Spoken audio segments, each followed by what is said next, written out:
Ladies and gentlemen, welcome to Team Boyd TV Live, the dopest live show on all these interwebs. Week 1 is almost in the books. We are being preempted by the NFL's doing that, and all my infinite wisdom about setting this stuff up. I forget that the first Monday night game of every season is always a doubleheader. So right now, we're being preempted by the Pittsburgh-Washington game. I know a lot of people are kind of interested in that to see Antonio Brown versus Josh Norman, so on and so forth. But we are here to give you your Week 1 highlights, discussion, breakdown. I'm joined by my partners, my boys. This is the season premiere of TeamBoydTV Live, Glass. What's happening, bro? What's going on, man?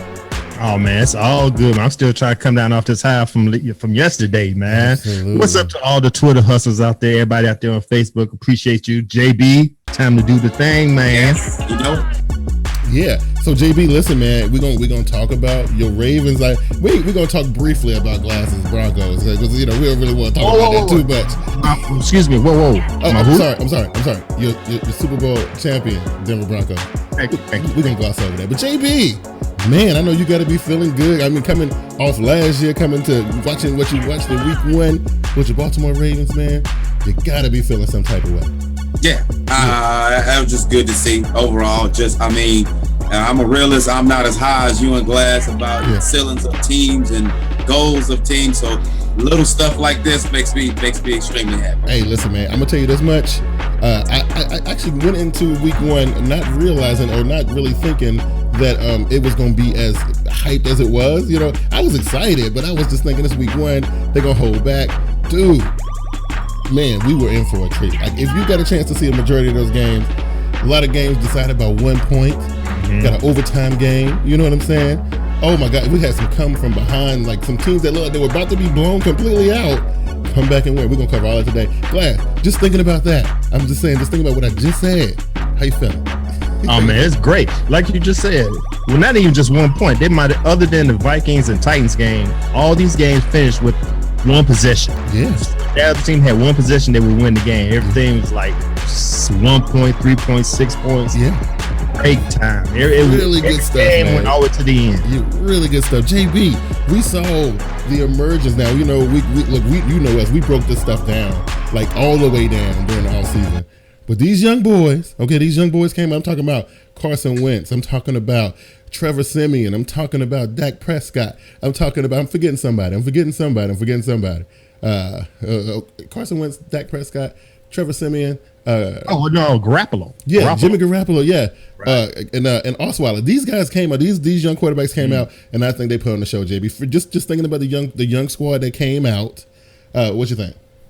The highest mark will have to go to Trevor Siemian just because of the tremendous amount of pressure he was under. I mean, just that team or the offensive line in general. Absolutely. I think Garoppolo was a little bit more ready, just through the way he playing at, and Osweiler, you know, he already had some games under his belt, but Prescott but more so Siemian, that guy can really. I mean, he showed he belonged in that type of game. He did, man. You know, I was completely impressed with that. Now, we got some stories, Glass. I got some stuff we're gonna jump into. We're gonna talk about what we were most impressed by, what we were least impressed by, what we kind of predicted was gonna happen, things like that. But before we get into that, though, we got to cover the most recent stuff.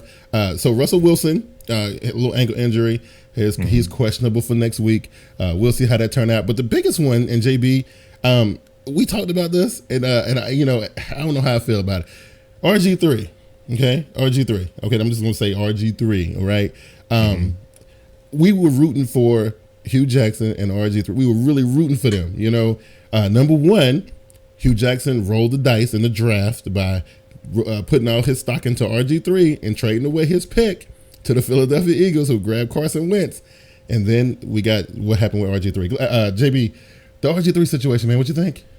Well, I mean, the Dak was stacked against him anyway because, you know, trying to avoid the Cleveland curse, trying to resurrect his already gone career. And, I mean, it's just in Cleveland lore that you missed a guy like Wentz the way he played yesterday. It's just like right up their alley, you know. The story goes on about how many picks they miss on and they go other places and end up being Hall of Fame caliber. Yeah, man. But, I mean, it's unfortunate because, you know, I know that guy probably put in a lot of work, but yeah.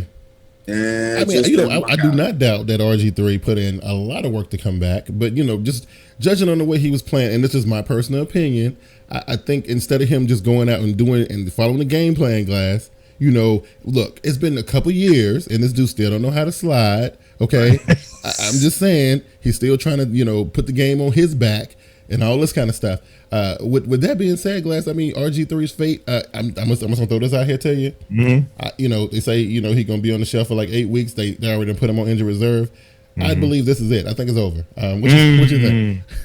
Man, I hope you're wrong, because as much I ain't gonna say I'm a RG3 apologist, but I don't want to see nobody going out like that. He had a second, like you said, he had his second chance. He had a nice little setup with Hugh Jackson as his head coach, offensive minded coach. He had everything going for him. Then all of a sudden, it's just a freak act. Like you said, he just got to learn how to slide, go out of bounds or something. But 8 weeks out, they say he don't need surgery to repair the fractured bone in his shoulder, non-throwing shoulder. So that's a good thing. That's a good thing. Yeah, you just got to sit and wait. I put him in the same boat as Keenan Allen. I know we ain't talking about Keenan Allen, but I feel sorry for Keenan Allen for the San Diego Chargers. He just came back from a kidney laceration. Yeah. Right. He's out in week 8 now. He come back week 1. He was looking good in week 1. He was. Now with a torn ACL, man. So it's a couple of players I feel sorry for. Yeah, it's pretty sad. It's pretty sad, but and of course the Russell Wilson thing ain't gonna be too bad. It's just saying that he may be questionable for next week. We don't know. We'll have to see. But you know what? We're gonna go right into the highlights. Okay, we're gonna go right to the good stuff. And I put this at the top because I know y'all got something to say about this. Let's talk about the Dallas Cowboys for a minute. Okay, let's talk about the Dallas Cowboys for a minute. Now, before we get into what really went down, JB, talk to me about Dak Prescott. I thought he did pretty good. I thought he looked good. I thought he came out there poised and all that kind of stuff. He had full command of the offense, all that good stuff. I thought he was great. I thought the New York Giants defense kind of held the running game in check and all that kind of stuff. But at the same time, the young quarterback, I thought he did well. So what's your opinion on the young quarterback in Dallas? I thought he was. I thought he showed good poise, great poise. I thought he was on time with his throw. I thought he was accurate. I thought he really didn't show no fear. They threw some things at him to try to rattle him. When they did, was able to get, not a knockdown on him. I mean, he got right up. I mean, I know the guy's played football before. I know he out of the SEC, college-wise. But, I mean, he just, the stage just went too big for him, and he showed that. I mean, if it wasn't for a few things, Dez Bryant catch again. We're going to talk about him in a minute. Williams couldn't, not knowing. I don't know if he was trying to make a play out of nothing or he just blatantly forgot where he was on the field. Going for that, we'd be having a different conversation right now. Absolutely. Now, listen, before we get into the Dez and Williams thing, Glass, I'm gonna let you weigh in on this. We talked about this on 3 and Out last week I think. And after seeing week 1 Dak Prescott against the New York Giants divisional foe, I stand by what I said on that show. I got a feeling Tony Romo is done. I do. I feel like he's done. It'll be hard, if Prescott continues to play the way he's playing. And of course, if they end up getting a couple wins under their belt, by the time Tony Romo feel like he want to come back, it'll be hard to make that decision unless you're somebody like Jason Garrett who may do that anyway. But I don't know. What do you think about that? I'm not gonna say Tony Romo is done. He's still, like I say, he's a top 10 quarterback. He just injury prone. He won't be back for 6 to 8 weeks. Yeah. Let's not forget, we only got a sample size. It's only the first week on Dak Prescott. I like what I've seen. I still believe a rookie quarterback need to be sitting the bench for a while to learn. But he got thrown into the fire. He looks great. He looks good. But once again, he was at home. I want to see how he is on the road in a hostile environment. And then I could evaluate that. But say Tony Romo's out of it, of course. Jerry Jones, that's his illegitimate son, man. I know. We can't wait to see that. Jerry Jones like to win football games. Now, let's talk about the game, okay? Listen, JB, you hinted on it. What is the catch 2016? I tweeted the hashtag, what is the catch 2016? Dez Bryant got caught up in another situation where he thought he done caught the touchdown pass and didn't catch it. And I think he dropped another pass in that game too. I think he finished the game with 1 catch and about 8 yards, I think. Yeah, 1 catch, 8 yards. So he didn't have a really good outing. And then, of course, your boy Terrence Williams. At the end of the game, Dak Prescott trying to tell him what to do. And that's what I was most impressed with Prescott. He was running that. He was running that whole thing. And Terrence Williams, man, I don't know, man. JB, Stephen A. Smith said it best. He said, listen, don't worry about the Dallas Cowboys, because the Dallas Cowboys do whatever, no matter what it is. They can be up by 14 points. They're going to find a way to lose the game. JB, I 100% agree. I don't know what's going on with this team. They can't do it for whatever reason. They just collapse at the end of games. What's up with that? Well, first, just my opinion, I just think that the lore and the expectation of what they actually have is way too high. Yeah, I mean, you can't expect all these great things and be under the lore of that team or the star, and you only got 8 or 9 high quality players. Yeah. I mean, we'll go through it. It's offensive line. Let's say the emerging quarterback. You got Ezekiel, who didn't really show much, but I still think he'll be great. A stud wide receiver 1, and you got these other, B plus, A minus type of guys. So I mean, you can't live under that lure. So these things are gonna happen. Right. And I guarantee if these things that happened yesterday in that game, had it been Jacksonville, had it been any other team, Detroit, it would have been like, okay, they're young, they'll learn. Absolutely. The same applies, but they just got too much expectation for this team and the lure and the ceiling that they think they gonna hit. But this is that is it. They got inexperienced players just like everybody else. As eloquent as I thought that was, right? I'm a disagree, and I'm gonna say it's coaching, and it's just this dude that's running the offense or running the play calling. Look, Jason Garrett is not the guy. Okay, it's proven he messes up with the clock, call the wrong plays at the wrong time. Remember last season, was calling timeouts at the wrong time and all this kind of Glass. I believe most of this will go to the coaching staff. I don't know how you feel about that. I kind of agree with that. I've never seen Jason Garrett bark at none of his players. He always slap him on the back, slap him on the butt, saying it's all right. Man, sometimes it ain't all right, man. Sometimes you need to chew them out so they get their act together. Terrence Williams been in the league long enough to know when there's just little time on the clock, go out of bounds. Absolutely. So I understand it might be a brain fart. Could be anything, but you don't do anything like that. When everybody run the 2-minute drill, right? I'm sure in the 2-minute drill it tells you to go out of bounds. Yeah. It was under seconds, and you didn't go out of bounds. So I blame Jason Garrett is not the Dallas Cowboy coach. He's too politically correct for me, and they're going to get what they're going to get as long as Jason Garrett there. Last year was an anomaly. The rest of from now on, be satisfied with 8-8. Yep, I gotta agree. Well, hold on. I don't think coaching has nothing to do with not securing the catch. No.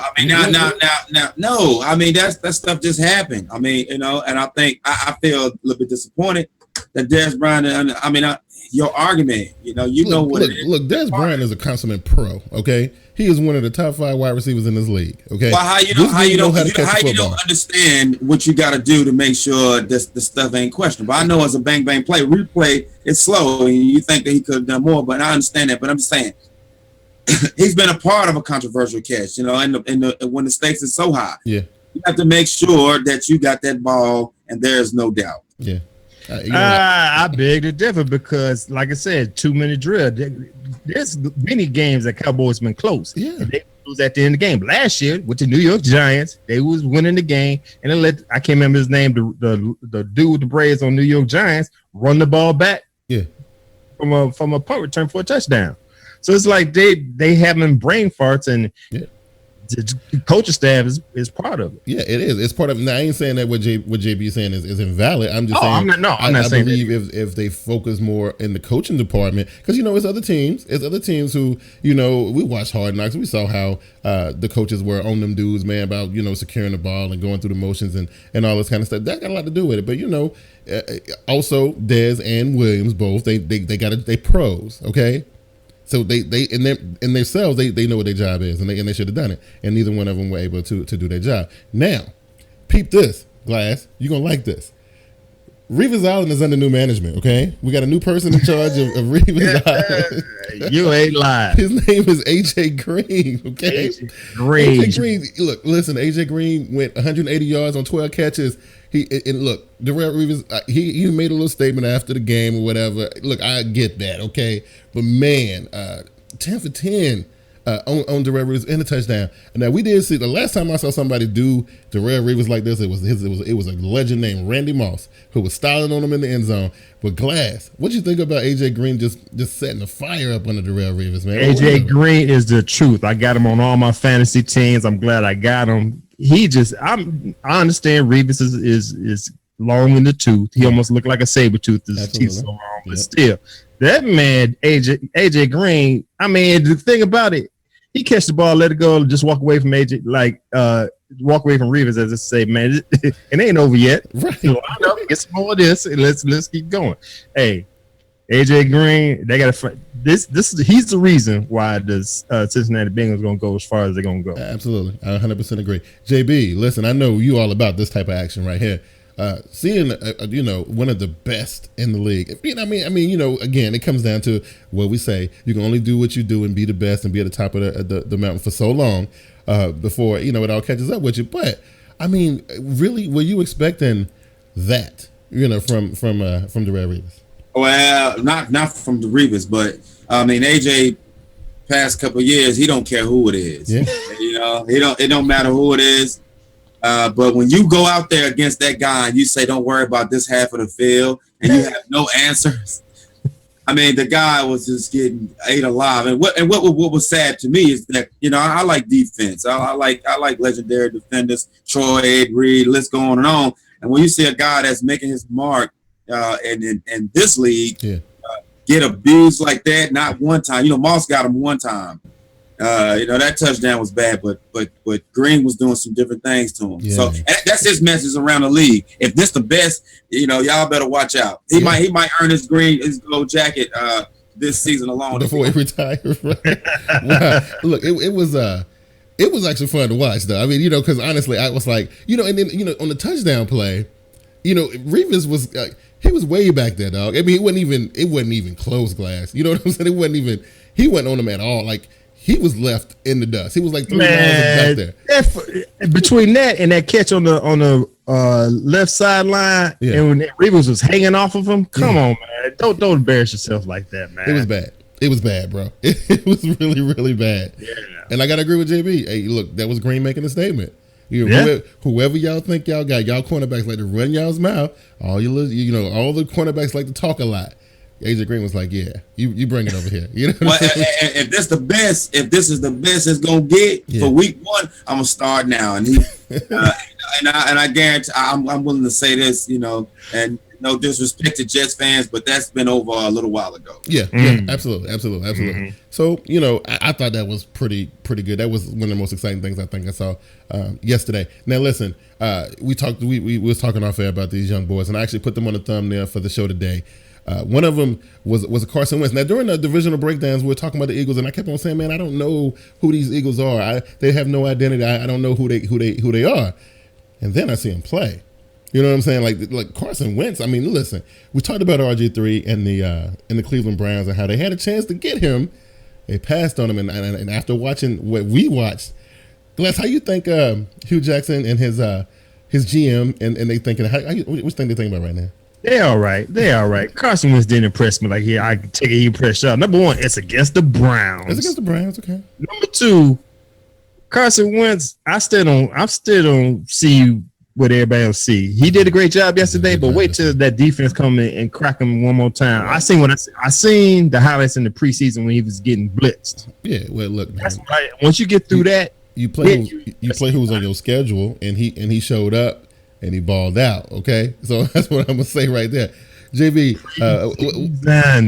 Okay, look. I'm saying first it was just preseason, now it's just week 1. When we come back here, who they play next week? When we come back here next week, and we'll talk about Wentz. Okay. Well, JB, what's your thoughts on the young Carson Wentz right now? I'm impressed, and I think the Cleveland Browns sick. You got to be sick to your stomach right now because, I mean, your guy who he finished the whole game and did well. He did. RG3 didn't make it through the whole thing. And look, this guy's got he more sound mechanically than RG3 is, and RG3 been he set out a league year. Yeah. Healthy, and you still didn't work on the things you need to work on. I mean, fundamentally, slidiness is part of playing your position. It is. Mm-hmm. I mean, we ain't getting into throwing motion, being on time, selling the PA, all those good things you got to have as a quarterback. Sliding, and you end your season possibly because you couldn't do one fundamentally basic thing. Yeah, man.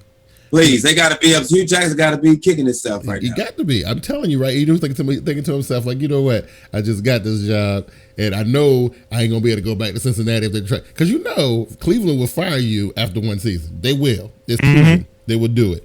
And you know, they say, "Oh, Hugh, you sold us a bill of goods. You gave away our draft picks, and you brought in this washed up quarterback, knowing he was fragile, knowing you couldn't get it done."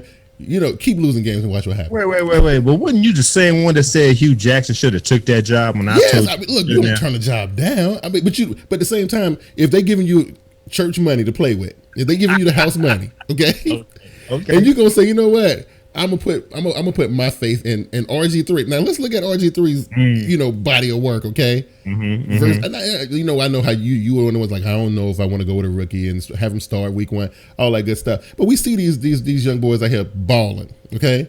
And you roll the dice on the RG3. You playing with the house's money. They mad about that. You know what I'm saying? They upset. I'm just saying. They a little bit upset. Who's the backup? We got McCown. Yeah, we got McCown. So here we go again. I mean, if you're trying to get a different result, right?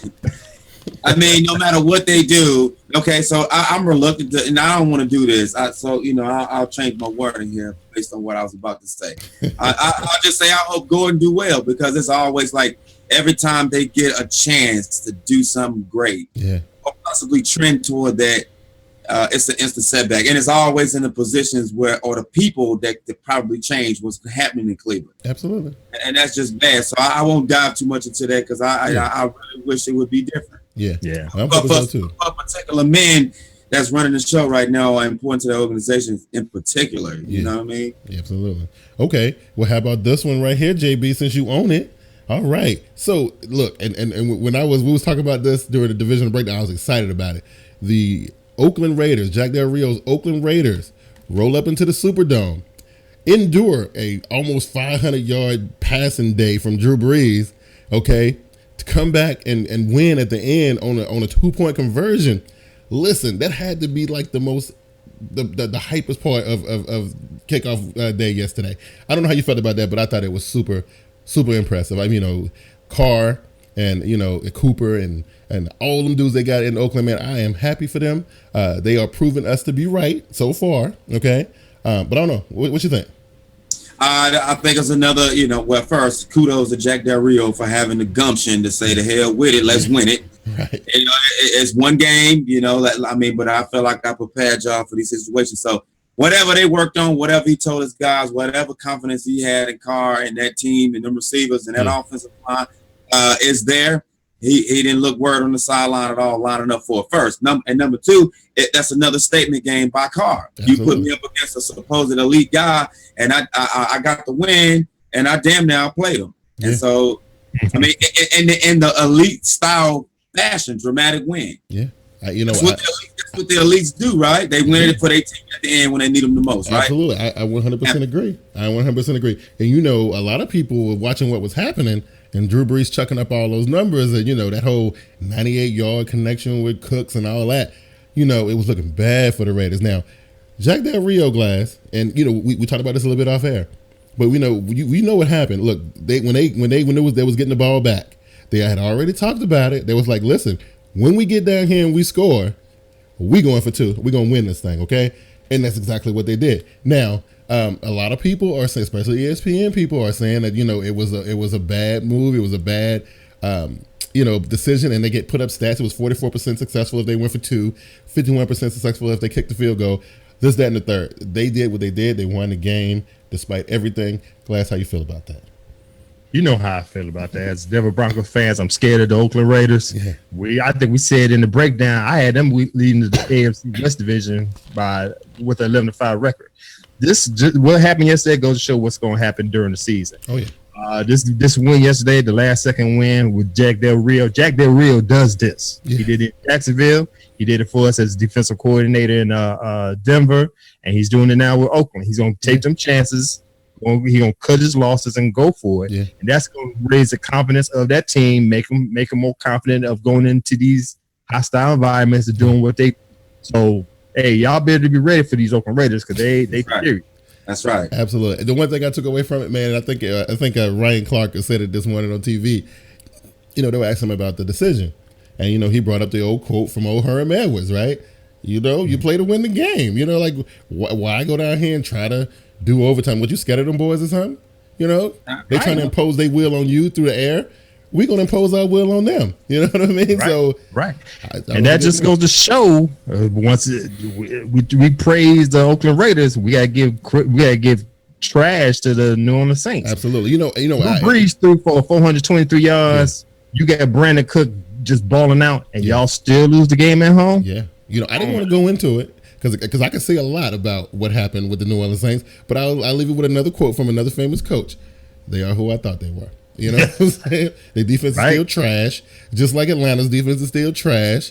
Unless they can stop people from scoring, I don't care how many yards you throw. It was beautiful. I ain't gonna lie. Drew Brees is a bad man.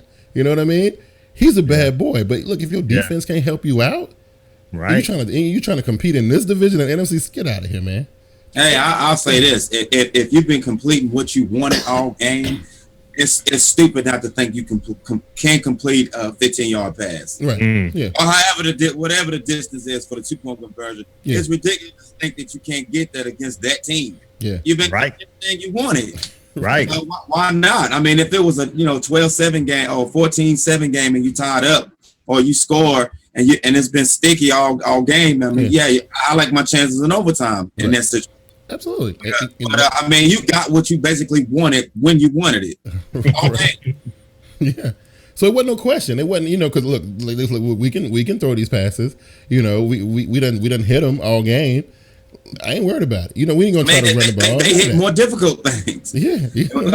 Both teams, honestly. I mean, not just to hop on. I mean, I'm just hopping on the Saints defense because they're the one that lost it. Yeah. You let them go. You let them go the distance, and then go to put the 2-point conversion. Insult to injury, man. You know what I'm saying? And then, to make it even better for me, okay? Because I gotta add this in so it can be on tape and it can be in for prosperity's sake. Then they go and they try to kick the field goal wide left, lose by 1 point. Now I'm just throwing it out there because some Saints fans were kind of getting on my case about the same situations, and I lost against the Denver Broncos on Thursday night. I'm just saying. If you're gonna be able to dish it, you better be able to take it. That's all I'm saying. That's all I'm saying. Speaking of the NFC South, I gotta say this now. Again, I don't really give NFC South teams too much credit, but your boy Jameis Winston came out there threw 4 touchdowns, no interceptions. Look, they took Atlanta to school. Okay, and I ain't just going in on Atlanta because I got a thing. I'm gonna go in on them this year, no doubt about it. But watching Jameis Winston do what he did to them. Man, I enjoyed every second of it. JB, Jameis Winston, man, what's happening? Hey, year 2, no sophomore slump. They don't look like it to me. I mean, but here's the bottom line, man. I mean, teams that lost but didn't let teams rack up yards on them, total yards on, I think they'll be okay. The ones that let it get up in the 30s, I mean, even some of the ones that feel like, they was playoff contenders last year, that's concern, man. Yeah. Absolutely. You gotta be able to play defense, man. Yeah. Especially when it counts. I don't care if it's 99 or 100. When it comes to that 100th point, you gotta be able to do something. You got to. Now, Glass, the Atlanta Falcons brought in Dan Quinn from Seattle last year to help rectify the defensive woes that they were dealing with going into before he got there. Year 2, well, I would say year 2. It's only been one game. It's been week 1.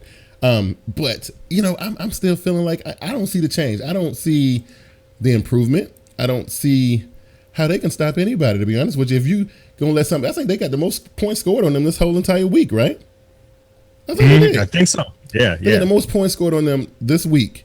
And I'm just saying they brought this guy in to help fix this problem, and I don't think he's fixing the problem. What do you think? Dan, you know what? I think I can't remember the name of the coach they had before here, Mike Smith. He's in New Orleans now. I think the players were deaf to what he was saying, and people got tired of him. Now you're bringing Dan Quinn with a new philosophy, with a new change. It worked with him for a half a season until the NFL found out what he was about. Yeah, lost the rest of the games. It just pointed to this season now. I don't think he changed anything. He needed to change something. He needed to learn how to adjust. As I've said about John Fox, I guess I can say that about Dan Quinn. Unless you change something and get a system that actually works week by week, you will get the same result. And I think that's what we're doing right now, getting the same result we get last year. And Tampa Bay just exposed them even more. Absolutely. And, we talked about this a little bit. And, I was saying that it was sad that, Lovie Smith ain't around to actually see this come to fruition and everything. But, Tampa, listen, they pose a legitimate threat to Carolina. They do. I mean, let's just keep it real. And I don't know, JB. It looked like the NFC South to me, and this is my personal opinion. It looked like it's gonna come down to a 2-team race. That's that's still boring. We still got to see what Carolina's about because the Carolina we saw in week 1, we still trying to figure out that whole thing out. But Carolina's still the team to beat, right? And so Tampa poses the biggest threat. I don't know how you feel about that, JB. Well, listen, man. The Panthers played the Super Bowl champions. Okay, they played against the number 1 defense. Still looked like it to me. Yeah. Every other team in the NFC South, they went up over 20 points. It looked like flag football out there. Yeah. You got to be able to play defense. Yeah, absolutely. And that's just the bottom. And in this league, everybody can run, everybody can catch, but everybody cannot play defense. Whether they don't have the players or the coaching, you have to be able to, especially against who is the cream of the crop in the NFC South. Absolutely. You better be able to play some defense or it'll get ugly real quick. And Panther fan, I agree. I'm looking at these Bucks, and I saw this going into the season. I was like, we got to buckle our chin straps because it's been Carolina been coasting for the last 2 or 3 seasons, not really worrying about too much things going on in the NFC South, and the Tampa been quietly getting their stuff together, and they seem like they ready to put up a fight. Okay, Glass, peep this one, and this is what I was mostly disappointed in, right? Because I was so nervous that I was about to lose another game in the pick'em. I'm watching the Kansas City Chiefs face the San Diego Chargers, right? And not in a million years, like in 2016, would I think that the Kansas City Chiefs would be down 24-3 to the San Diego Chargers, man. Now, granted, they look, I'm impressed with Alex Smith. He came back. They won the game. But, man, San Diego, ain't no way that was supposed to happen. How you feel about that? I love it. Much as I can't stand the Oakland Raiders, San Diego Chargers on my ish list too. You're not supposed to let that happen. Right. 24-3, you got their stranglehold on them. You're supposed to hold them, at least hold them off. Yeah. They walked them back. Yeah. You let Alex Smith do what he does all the time. You couldn't stop that. So I got a question with that move. McCoy might lose his job next year off of week 1. What happened in week 1? You might lose your job because of that. Wow. I have to agree. You don't lose that type of lead. No. You don't lose in that fashion with that type of lead. Right. It was ridiculous. And with your current resume a season ago. Yeah. Exactly. That seat just got a little bit hotter, and I don't see it getting any better. If you can't hold that type of lead in a game like that and lose the way you did against a divisional opponent. Right. And we ain't even talking about Jamal Charles. It was the Jamal Charles didn't even play in the game, did he? He didn't even play in the game. No. What's his name? Spencer? Yeah. I think his name's Spencer. Yeah. So it's like you have no excuses of how you lost that game. It was pathetic. It was really pathetic. Now you know what? I was disappointed in KC for being in that position because I was like, ain't no way y'all supposed to be in this position. Not going into this game with a 10-win winning streak, all this cool stuff, and this is what you doing. You letting San Diego, you letting Phillip Rivers and them do you like this? Are you serious? Y'all deserve to lose. You know what I'm saying? Exactly. Y'all deserve to lose this game. I was in the same boat. I was talking trash on Twitter, like, what the heck is this going on? Crazy. I couldn't believe it. But you know what? They rectified it, and they came back, and they won. Kudos to them. They had to do it in overtime. They didn't give up, and that was great. But, they should have never been in that position against that team. It shouldn't have went down like that. Well, I do also think that after the Keenan Allen injury, everything kind of changed a little bit. It might have, yeah. Yeah. Yeah, and a lot of them guys were. I mean, granted, that's that's part of the game. You still got to keep playing, but it all dissolved after that. Yeah, it did. Now listen, we got to talk about this one. I thought it was doom and gloom for Minnesota after Teddy Bridgewater went down, and they went out and got Bradford. And then I thought about it a little bit more. I said, okay, well, if the Vikings is a good of a team as we think they are, then it can't all be revolving around the young quarterback. And Bradford is a quality quarterback. They didn't even play Bradford. They went with Sean Hill, okay? Listen, I got to say this about the Minnesota Vikings. Despite everything they're doing at the quarterback position, they still came out there and played a pretty decent game. I thought it was okay. I don't know, JB, what you think about that? I just thought, they did. A lot of people slept on Minnesota's defense. They didn't really rely on Sean Hill as much as the Titans was giving away free gifts, and they capitalized on both of them. So, we have yet to see what Sean Hill can do when it comes to his arm. Right. He didn't have to do it week one. Yeah, he didn't have to do it week one, but I think that is it for him. I think from what I read, it looked like they're going with the guy they just brought in next week. So it looked like Bradford will be getting the start next week. I don't think it was because Hill played bad. I just think that they brought him in, they invested in him, they put a little bit into that, and they want to getting something out of it. Glass. So first thing, go ahead and grade Hill for what he done, and now he getting ready to hit the bench for Sam Bradford, right? What you think about that? Credit to Sean Hill doing what he doing, but Minnesota, I told y'all before in the breakdown, I think they're gonna win the division. Mm-hmm. They're a great team. They got a great nucleus, young team, defensive side, offensive side. Other than Adrian Peterson, who's a freaking nigga. When Bridgewater went down, I was kind of skeptical. Mm-hmm. But it just what I seen yesterday just shows me it's just a plug and play. Yeah. Put in the quarterback up in there that's not going to turn over the ball, and we got to rest. There you go. And that's what it looked like. And that's a good thing, So I think I was worried. I was getting ready to say, you know what? Let's just go ahead and take Minnesota off the board. But nah, I think they're gonna be okay. I think they're gonna be all right. And it depends on which Bradford shows up for them. And I think honestly, this is what I'm gonna say. I think if Bradford, the good Bradford comes out, I think it actually makes them better. Not taking them from Bridgewater, and JB, the return of Cordero Patterson. Did you see that coming? Yeah, well, the guy's been on a ready. Yeah. They just needed to do it, man. Yeah, there you go. Now, this is one I've been wanting to talk about since we got here, JB. I've been wanting to talk about this because I'm going to tell you, and this is me being completely honest, not because you're on the show. I think after all the games that I've watched up to this point, right, I've watched every game this season except the one that's playing now and the one that comes on later. I do believe after everything I saw that the Baltimore Ravens was the most impressive team I saw, okay? And I'm just saying this based on where I saw them last and where I saw them at yesterday. And I know you don't like to get all into all that, but I'm telling you, I watched Joe Flacco. I watched, finally got to see Brashard Perriman. Finally got to see him. And then they added Wallace. And Wallace is a game changer. You know what I'm saying? Now, JB, I was impressed with the Ravens. I ain't gonna lie. Suggs and them back, everybody back. They looked awesome. Yeah. Now when they go up against some other people in their division and everything, I want to see how it play out. But man, I thought the Ravens looked sharp. What you thought? I won't go that far, but I will say, to leave the game injury free, to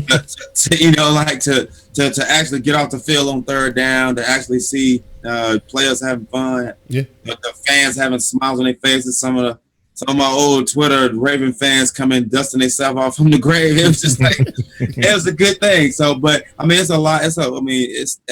This can't be what we gonna be, but. And I think it won't, but it was just good for it to be like it was, just to see some things. Listen, we still got a long way to go, and I'm thinking if the Ravens can come out and show this, Flacco looked like like ain't nothing happened to him. Like he looked like, what was it, Achilles? What was it? Was it Achilles? Yeah, he had a knee. Oh, it was a knee. Yeah, looked like nothing happened. Okay, he looked better in that game than I've seen him in recent weeks or whatever. Glass. The young wide receivers, man, like I said, been waiting to see Perriman play because, I had my eye on him because a couple years ago, Carolina was thinking about drafting him, but the Ravens stole him from us or whatever, right? Finally got a chance to see him play. The addition of Wallace, good stuff, man. I thought they played very well for a team that was broke down and injured really, really bad last year. Mm-hmm. They came out and ball. What you think about that? Oh, I expected this. What we seen yesterday, I expect this throughout the season. Last year was just injury riddled. They had it was a mass unit. They had really so many players to suit up and play. Yeah. This year, I think, like you said, I think it's a resurgence. Yeah. They're gonna look good, like you said. Yesterday, the ball was just flying in the air. Everything was on point. It's gonna be a good look. Now on the other side, don't get me wrong, Buffalo Bills, I'm kind of shaky on what they got going on over there. Rich Ryan, he's on the hot seat too. He is, man. And I'm disappointed in them specifically because I rolled with them. I rolled with them, and I was like, you know what, they got this. You know what I mean? I was on the show yesterday morning, and I was like, yeah, JB's Baltimore Ravens gonna go down to the really? You couldn't muster them? Hey, you know? they as explosive as they are with certain players, the quarterback, the wide out, the running back, held to 160 total yards. It's ridiculous. It makes no sense. That's crazy. You know, but that just shows you how, you know, they back playing Ravens football. This was I saw Ray Lewis on TV the other day. He was on that new Shannon Sharp Skip Bayless show talking about, you know what, listen, they was talking about how Shannon Sharp, if you go down there and you score the touchdown, the game over. Like Ray Lewis said, the game over. They ain't gonna score no points. Like all we need is 7 and we win. You know what I mean? That's Ravens football. 13 what was it 13-6, 13-7, something like that. 13-7. That was that's what you're gonna get from the Baltimore Ravens until the playoffs roll around, and then and then you see something different, right? You know, I for one ain't getting that far ahead. I'm just saying. A lot of the other things that I know are there just by being a super fan. Absolutely. They didn't show it, so but they showed one little card. They got Wallace and Perriman involved. Yeah, and when Steve Smith trying to get his Hall of Fame count, I think he need less than 20 or something like that. Yeah.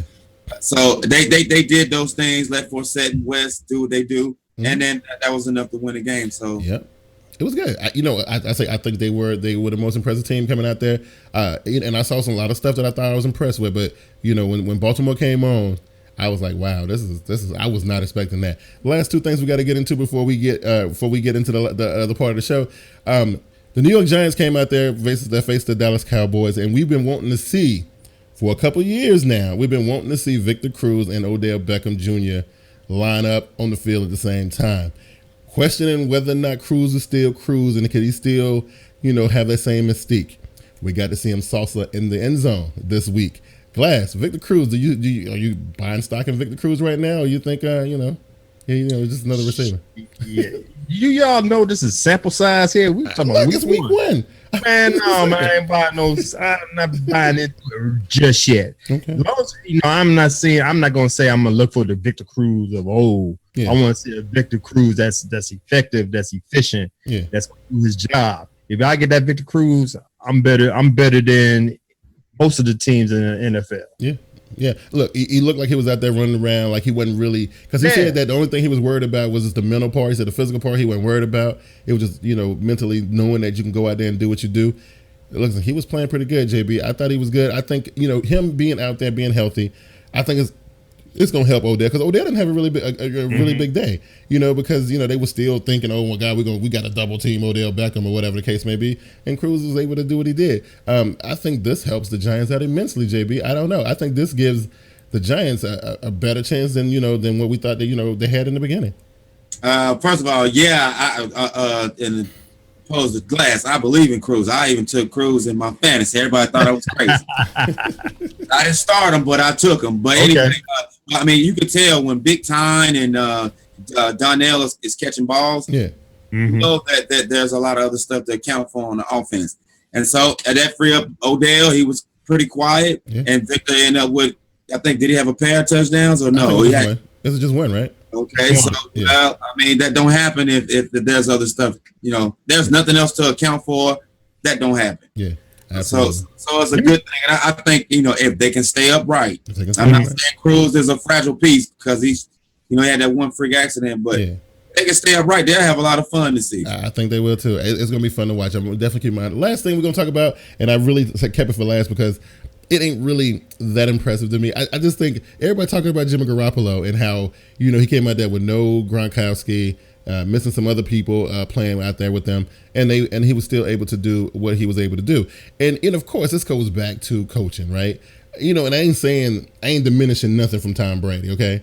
Tom Brady is still, even though I can't stand him, he'll still go down in history as of right now, the best quarterback that ever lace him up, right?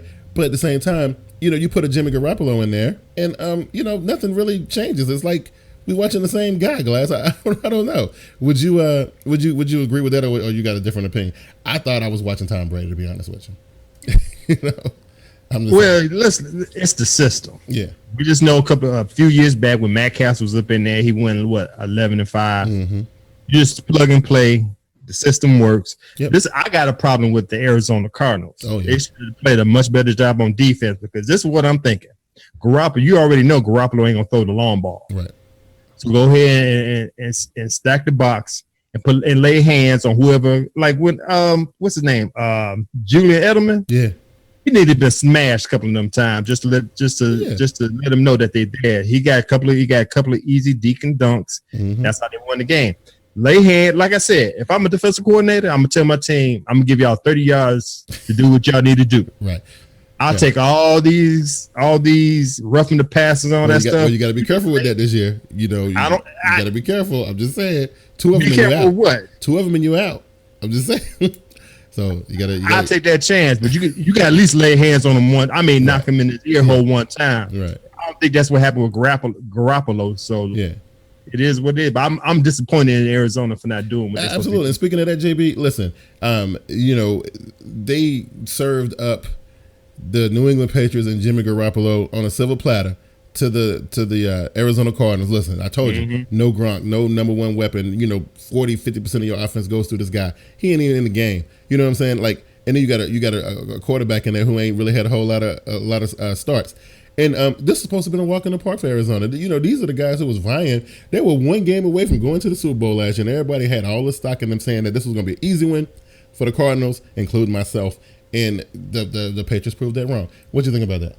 I thought it was a shame, you know, for that caliber of defense to let 1 or 2 guys, because Bennett didn't catch but a couple of balls that didn't matter. Absolutely. And Gronk was out in the game. And all they went was going to Edelman and Amendola and this new kid. Absolutely, you know that's pretty, and Blunt. I mean, that's pretty much it. That's pretty much and they lost. And I mean, they started out in the hole. It's the next time they see the likes of New England, if they ever, you can't stop a percentage of their team, let alone with Brady, Gronk, everybody back. Right. That's just a shame. I mean, you're supposed to go ahead and finish off a handicap team. Yeah, absolutely. All right, so let's go ahead. Who got the score up? Let's go ahead and check in on this game real quick. We're gonna go ahead and give our thoughts on these 2 games, and we get our winners, losers, and locks in. I don't have it up. Do I not have it up? Oh, there it is right there. Let's see. Because I don't know what the score is right now. I don't know. It's 6-0 Washington. 6-0 Washington. Okay, so listen, I'm gonna start off by saying this. Like, I don't know what the outcome of this game is gonna be, but I know this. A lot of the talk has been about the wide receiver versus the cornerback situation, and whether or not we're gonna see Josh Norman, you know, play the system style, secondary play, or is he gonna go and take their best wide receiver 1-on-1? Now, I think we only got Antonio Brown. The other guy, Brian, is not playing, right? Right, he's on suspension. Yeah, Brian is on suspension and Bell is on suspension. So we, Norman get to meet up with his old buddy D'Angelo Williams. That's cool. But anyway, so Glass, I'm gonna come to you first. What you got on this game right here, man? Oh, definitely, I'm gonna go with the Pittsburgh Steelers over this game. I know it's 6-zip now. Yeah, right. Well, it was 2 field goals. Man, there's enough time up here. It's at Heinz Field too. I'll be upset with the Pittsburgh Steelers if they let Washington come up in here and win this game, man. Yeah. So I'm gonna still stick with the Steelers winning this game. All right, because you know what? I'm gonna say this. I was talking to some of my Dallas Cowboys friends yesterday, and I was telling them on Twitter, I was like, look, keep kicking field goals if you want to. If you think you're gonna be able to win games by kicking field goals all game, a touchdown is always gonna have more points than a field goal. So right now, it looked like I don't know. I can't tell. But look, the Washington team kicked 2 field goals. JB, what you got on this game? As I can tell you, Antonio Brown, after 1 quarter, it's the start of the second, only got 2 receptions for 18 yards. That's pretty good. And Ben Roethlisberger already threw a pick. I don't know who ended up lucky enough to have that one, but it looked like Norman is doing a hell of a job on Brown. This far, it's early, but I'm just saying. Wow, that's pretty good. I'll say this also. Games are never won in the first and second quarter. Always at the end of the fourth. So, I mean, kudos for being ready. You know. Yeah. Listen, I see what the score is right now. I'm with you, Glass. I just think I can't think of a scenario. But again, I saw a lot of crazy stuff yesterday. So, right.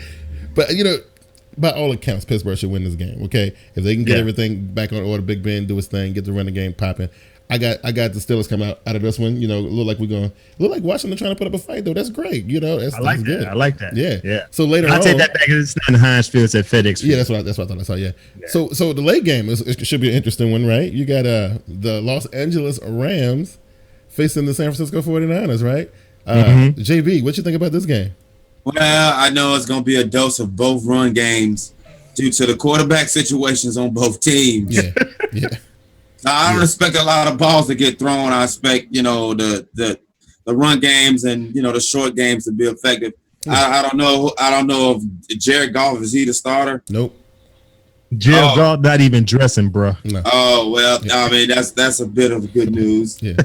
Anyway, I just think that due to the quarterback situation, now if somebody gets smart and just decide to throw it, whether or not, you satisfied with what happened, it'll surprise the opposing defense. Absolutely. But, Absolutely. I think the better back is Todd Gurley, so I like the run. Definitely. I think, and I think the better quarterback is going to be Blaine Gabbert. That's crazy to say Blaine. Yeah, Blaine Gabbert. So that's a weird thing. But I don't think San Francisco got enough. I think if we're talking about offense, honestly, I think Los Angeles is a better team. I think they got a better defense, and I think they got a better offense too. It's just a matter of who gonna show up for San Francisco. What they got? They ain't got nothing. You know what I'm saying? They don't got nothing. So I take both of you guys going with the Rams, they don't right? Got nothing, man. Yeah, I mean, Anquan Bolden is not there. What is Bruce Ellington he been designated on nothing, guys. They ain't got nothing. I don't know. Torrey Smith is the only available receiver. Yeah. I mean, as far as that they can make a play like consistently, it's just Carlos Hyde. I don't know, bro. Glass ain't got nothing, man. I'm telling you. I'm gonna go ahead and go against the grain, go with the 49ers because they playing at home. I know what happened last year when they played at Rams home. Got the defense. I got Todd Gurley going up against Carlos Hyde. Yeah, it's gonna be a close one. It's gonna be by a field goal, by a point. I'm gonna go with the 49ers. You heard it here first. Oh, okay. I love that. I especially like to see the red X's on your pick 'em board. Absolutely. When you get them wrong, that's always a good thing. It's always a good thing. So I can live with that one. Absolutely. Okay. Listen, I thought week one was amazing, and again, we'll get to see the finale tonight, and we'll get to see what's happening with the rest of these games. But before we go, this is the return, since this is the season premiere, and we back on regular season time. It is the return of winners, losers, and locks. And I'm telling you, I got some good stuff for y'all this week, man. I got some stuff. You know what I'm saying? I got some stuff. Yeah, so let's get into it. Let me see here. Go ahead and let the graphic play real quick. Here we go. All right, let's get into it. I got some pretty interesting stuff here, right? And we will do it this way. We'll just knock them all out in succession, right? So for my winner this week, and again, you guys need to check out the Patreon, the TeamBoydTV Patreon, if you guys want to get your winners, losers, and locks into the show, if you want to get your video played at the end of the show with your winners, losers, and locks. But anyway, this is what I got for my winners this week. Week one, Glass. Mm-hmm. Week one, my winner is Dak Prescott, Carson Wentz, Derek Carr, Jameis Winston. Those are my boys. I think they all came out. I think they all played exceptionally well. I think, this young quarterback club, I can't call them a class because they came from different classes, but this young quarterback club, I'm impressed with them. I am. I think they are definitely, showing that they are valuable to their teams. And, a lot of people were sleeping on the young guys coming in, and they all doing pretty good. So that's my winner. My winners for the week is the young quarterback club, Glass. What you got for a winner? Okay, my winners is two individuals. Cam Newton for breaking the record of the most career rushing touchdowns by QB with 44, and Larry Fitzgerald for catching him with his 100th touchdown yesterday in a losing effort against the New England Patriots. It was pretty impressive. You know what I mean? Now, that rushing record came at a cost for one Cam Newton, but it is what it is, right? You know what I mean? JB, who you got winning this week, man? Who won? Who won week one? Well, to me, man, and I, this pains me a little bit, but I don't like the other guy that much either. Mm-hmm. I'm gonna give it to AJ Green for just drying up all the water around whatever they call the island. Absolutely. Yeah, it's just a regular landmass now. It was all the illusion somehow. From the helicopter view, I did see some tiger stripes being painted into the sand. You know what I'm saying? Y'all ain't right. No. You didn't see tiger stripes. You saw the words "help me." That's what you saw. Word. Okay, that was pretty good. Listen, I gotta pick on my NFC South brethren here. I got to. I'm not gonna let this go until something worse happens to my team. Okay, listen, the loser for week one got to be the New Orleans Saints, man. How you gonna put up 500 yards passing? 500 yards passing to a super young team and still lose the game. That is ridiculous to me. for all Drew Brees' accomplishments, I know they're gonna throw the stats at me. He this, he that, his QB rating, his yards per game, all that. Beautiful. Win the game. Okay, if your offense is that potent, win the game. Teach your defense how to tackle some people. You know what I'm saying? Stop some runs somewhere. You know what I mean? Bring down some interceptions. Do something. You can't just show up and throw the ball all day. You can't win football games like that. I'm just saying. Drew Brees and the New Orleans Saints, they lose this week. JB, I'm coming back to you. Who you got losing this week? Oh man, it's the entire organization from the janitor to the man that's sitting up in the booth in Jerry World. You just can't keep doing it, man. You can't keep doing this to yourself. Oh, that's crazy. You can't keep saying. You can't keep saying I'm back, we back, and then you lose on the most like. Hey, one thing they say is always true. One thing that they say is always true, JB. They them boys. Oh man! Hey, you can't. If this blows my mind, how can it always be the same type of things, man? Yeah, it's crazy, man. It's ridiculous. I don't know. It's wild. Already, Glass, who you got? Man, I got to piggyback on top of JB. I was just about to go to Dallas Cowboys, the America team. Man, you ain't America's team. Number one, Terrence, you need to teach Terrence Williams the 2-minute drill. Absolutely. And my final one is Odell Beckham and Dez Bryant playing catch before the game. Absolutely. Where the hell they do that at, man? Look, Deion Sanders was disgusted about that. He was disgusted. Make any sense, man. They had to hug him. Michael Irvin said he wasn't gonna never talk to the Deion Sanders. Right. Yeah, boy, they ain't gonna talk to Jerry Rice before the game. Deion was disgusted. They had to hug in, throwing passes to each other. Look, catch before the game. Come on, man. Look, do not let that be a trend. I'm telling you, we can't do that. Okay, we can't have players like that. Look, they've been trading jerseys and stuff for a couple of years. I get it. It's cool. At the end of the game. Yeah, right. I'm mad at Dallas Cowboys. The Giants, like, man, who's your defensive player? Like, man, what the hell y'all doing over here? Right. Y'all can do that stuff on y'all's own time. We can't do that right now. You know what I mean? Get out of here with that. Okay, so look, here's my lock. Okay, and this one's going to be a little bit controversial. Okay, now listen. The black players in the NFL, they gave everybody a pass this week. Okay, it was 9/11. We get it. We understand. We're going to go ahead and just fall back a minute on week 1. Okay, so we ain't gonna violate. I thought it was a bunch of stuff was gonna pop off in KC and in Philly this week, but it didn't. Okay, it didn't. Everything was cool. But trust me when I tell you, the Kaepernick movement got put on hold just because of 9/11. Because 9/11 is a little bit greater than we got to respect 9/11. But trust and believe, expect it to be on full display next week. I'm talking about. We saw some stuff. We saw the black fist up in the air. We saw a couple players kneeling, on 9/11. But no, it's gonna be on and popping next week. Believe that. That's my lock. You know what I mean? All right. Let me put back on top of that. Yeah.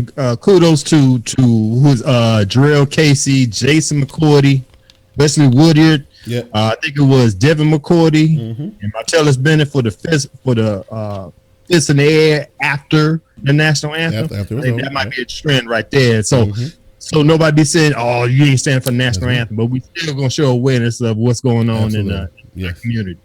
Yeah, absolutely. I 100% agree. And I'm telling you, they fell back because they didn't want, the hailstorm would have been crazy. Oh yeah. So they like, we ain't gonna do that. But watch what happened next week. JB, what you got as a lock tonight? Because what's happening? Well, hell, we're going just to get off the political ledge. Shit. It has got to go. It has got to go to the Ravens are going into the sad funeral song that's playing in the city of Cleveland, just to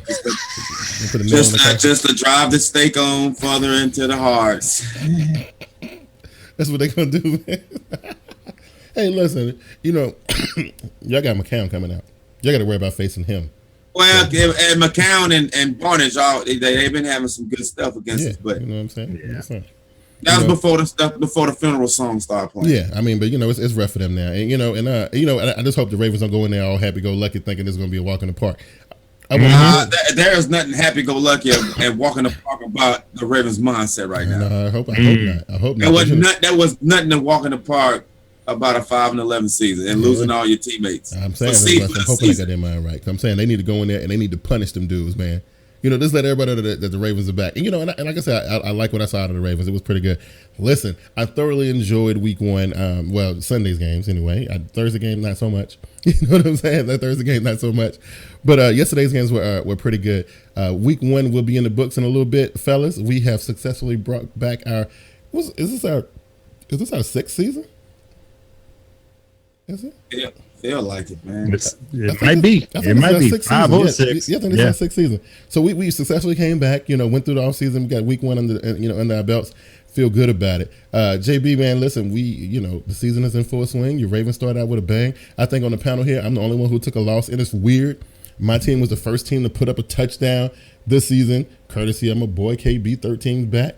But they were also the first team to carry a big old L. So, we're gonna wear it proudly. It's not gonna be too many more of those by the Carolina Panthers. So I wouldn't get too used to it. JB, go ahead and put yourself over, man, for the new season 6, 2016 season. Go ahead and put yourself over. Okay. Thanks everybody who tuned in to watch. I know it's kind of difficult tonight with the Monday night opener, but if you are here, special thanks to you. Absolutely. For sure.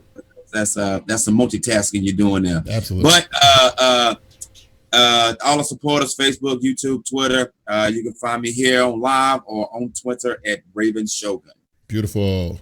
Yeah. So listen, Glass, y'all got us. Look, everybody's saying that, the Carolina Panthers ain't never going to be able to beat the Denver Broncos. And it is what it is. I told somebody, luckily, we don't got to play y'all that often. So, the next time we see each other again, it'll be at Super Bowl LI. Okay. So I'm just saying. Mm-hmm. But we'll get it then. You ain't gonna beat us 3 times in a row. Anyway, go ahead and put yourself over real quick. All right, man. I want to thank everybody for checking in on the show. We appreciate you guys, because if it wasn't for you, it wouldn't be us. That's right. I want to shout out to all the Twitter hustlers out there. If you don't catch me here on TeamBoydTV Live, here on Wednesday mornings on 3 and Out, you can catch me over at Get With It Sports, place where you get your sports with a little swag. We got some good stuff over there. Hit the Spreaker app. You can see our shows there. Search for Get With It Sports Media. We got our NFL weekly picks, me and Brandon. Our 2 cent deposit on sports. We talk about all the topics in the sports world at the time.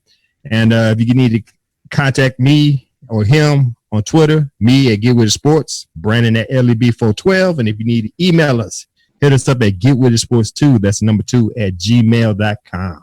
Beautiful. Listen, fellas, we got Week 1 done. And we will catch you guys, like Glass said, the next time we'll be on Wednesday morning on 3 and Out. Me and Glass will be chopping down the latest stories of the NFL on that day. And then, of course, we'll get our Black and Blue podcast, which I've been holding off on. A lot of Cam Newton hate in the media right now. I don't really feel like dealing with it right now. But I get the Black and Blue podcast back up and running here in a minute. But for everybody who's been showing us support on Facebook Live, I definitely appreciate it. People who come out in the morning time to see me and Glass on Wednesdays. The people who came out yesterday morning to see me and Vernie on Game Time. And the people who kind of come out, on Monday nights to see us on TeamBoydTV. I would definitely appreciate the love that we're getting on Facebook. And, of course, our YouTube brethren are always going to be here for us, and we definitely appreciate that. Again, we'll see you guys for the Thursday night game. We'll be live tweeting as always. And until next week, we're going to roll on up out of here. Y'all guys take it easy. Peace.